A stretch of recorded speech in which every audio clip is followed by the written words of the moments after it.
Welcome back to my third video on fitness and training, and in this video we'll look at how I'm currently working on programming my training.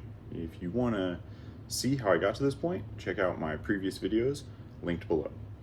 But just to recap a little bit, I've done bodybuilding style workouts for a very long time. I enjoy the occasional endurance event. I have done some powerlifting.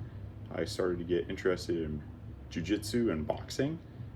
But my main goals are health and longevity as I continue to take care of my family. So those are some pretty opposite ends of the spectrum type things, from a maximum power to cardio endurance to explosive sports and joint maintenance. How can we train for all these things at once? My proposed solution is I can't. I can't make progress in every area at the same time all the time. So exertion in one area for me tends to necessitate pulling back in other areas. There are 6 areas that I want to use as benchmarks to measure progress and give myself data points for programming adjustments. The first is training for exhaustion. This involves some sort of classical physical benchmarks like push-ups, pull-ups for maximum reps, as well as some of the static holds that I've heard are good benchmarks for longevity, such as deep squat holds and bar hangs. The next area is a maximal strength. This will be measured through the classic barbell lifts, bench, squat, deadlift, and overhead press. And from there, we'll move into threshold training, or the ability to engage in the comfortably difficult activity before the aerobic system has to start kicking in. The fourth area is agility and explosiveness. So I'll train/test with this kettlebell cleans, snatches, and sprints for the lower body. The fifth region is pretty exploratory for me because it's pretty broad and it includes balance, flexibility, and mobility.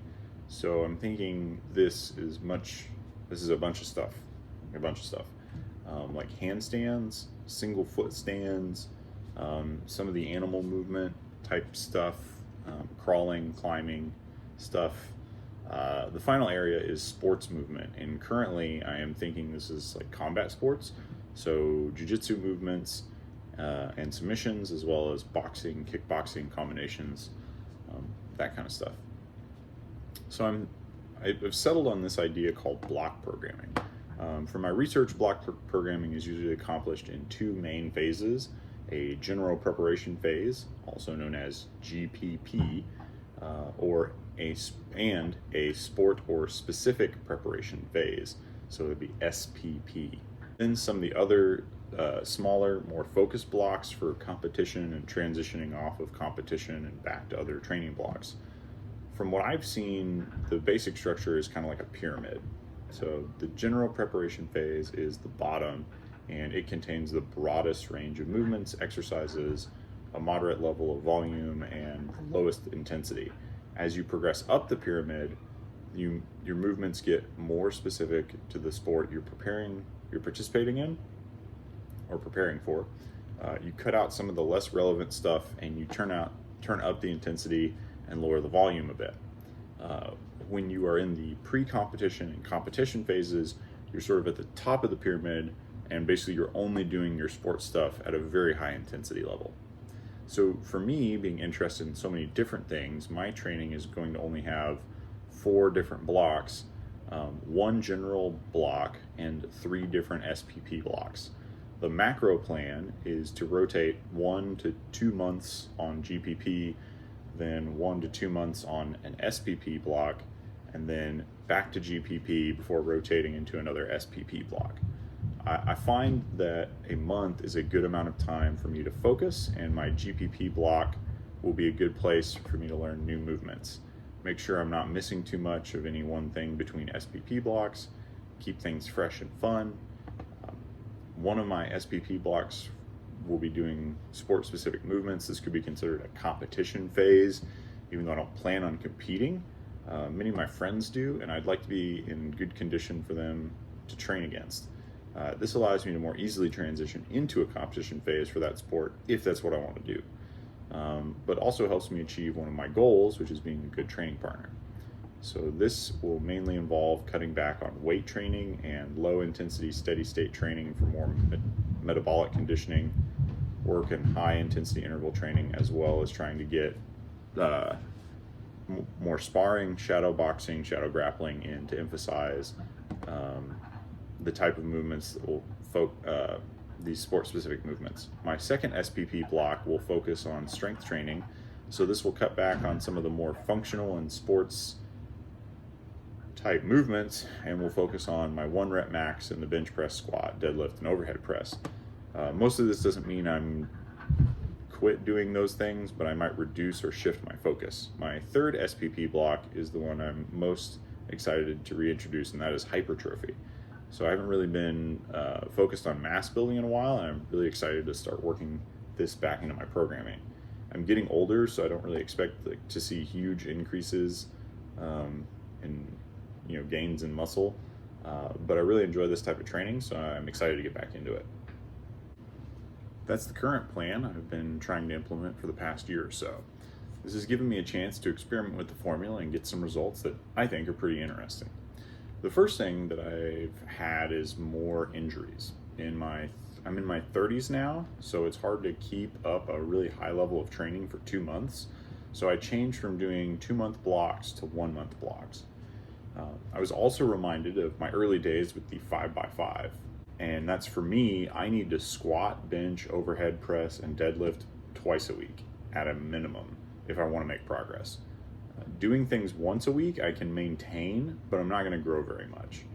With jiu-jitsu and striking, I mostly do just 1 class a week on jiu-jitsu, but then I watch instructional videos and practice ground movements pretty much all the time.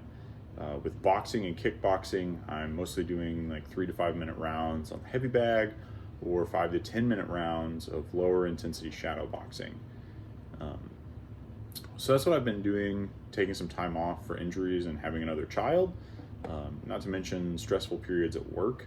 I try to factor my total stress level in my life into my training, and I never try to let myself get too overloaded.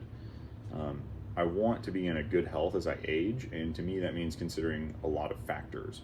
So with that in mind, let's talk a quick word about nutrition. This is the area I've experimented with the least over my lifetime, so I have the least to say about it. I grew up eating the food pyramid, the one with like grains at the bottom and like fruit and vegetables on top of that, and then proteins and fats, and then sugars on the top. For whatever reason, I'm the type of person that from a macro perspective gets by just fine with like 60% carbs and like 20 to 30% proteins and fats. It just works for me. I've never really messed with it other than upping my protein intake when I'm trying to add muscle and mass, and then increasing my carbs when I'm trying to compete. So the most I've experimented with was when the when of I'm eating. I grew up eating 3 meals a day, but as I got older, I started spreading my calories out because I noticed myself feeling hungry more often. So probably because my calories were highly based on carbohydrates, I started eating 6 small meals throughout the day. This works pretty well for a number of reasons, or this worked pretty well for me for a number of reasons. The first is I don't like feeling overly full, especially if I'm training hard. I really like to feel light. The second reason it worked well is that it seemed to keep my metabolism working throughout the day. So if someone brought a snack into work or school, that just became one of my meals, and I just wouldn't eat what I had brought for the next time slot. I have not been doing much of that lately because it doesn't seem to solve hunger pang issues anymore. I just find myself feeling constantly hungry. So now, by denying myself those smaller meals and concentrating on eating and concentrating my eating bouts again, it seems like my hunger has gotten back under control. So it's weird how things change as you age. And that's my big takeaway from this video. Look back on your life and your history. You probably aren't doing now what you used to do, and why would you expect to do in the future what you're doing now? So you may do the same stuff, but it might look different, and that's okay. Let me know if you like or found anything interesting about my training program or my history with fitness. Leave a comment with some of your own training history or tips, and let's talk about it. I'll see you in the next video.